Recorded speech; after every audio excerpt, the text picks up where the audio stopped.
Sikop ang usa ka drug suspect nga nidayo pa sa pagpamaligya og Shabu sa Purok 3, Barangay Bangbang, Kalilangan, Bukidnon, kadlaw nitong Enero 25 ning tuig. Ang sospetsado na ilang si alias Robin, 47 anyos, minyo, jobless nga taga Purok 14, Bagong Taas, Valencia City, Bukidnon. Moabot sa 25.46 gramos ang kinatibukang gibugaton sa nasakmit nga Shabu nga dunay standard drug price nga 173,128.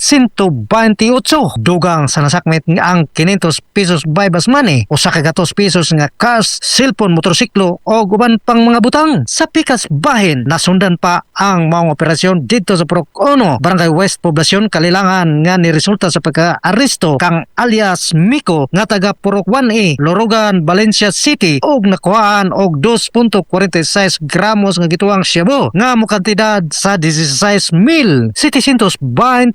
Kasong kalapasan sa Republic Act 9165 kung Comprehensive Dangerous Drugs Act of 2002. Ang giandam na batok sa mga dinakpan kansa temporaryong gikustodia sa Kalilangan Municipal Police Station. Mga katropa aron makalikay ta sa sakit nga dala sa pangit nga panahon, tomar perme sa mga pod supplements nga gama sa Yes to Health Incorporated. Labi na ang Premium D3 Soft Gel Capsule alang sa nakiusang Pilipino para sa Pilipinas. Ako sa katropang Michael Carato Ricabo, ex FM News.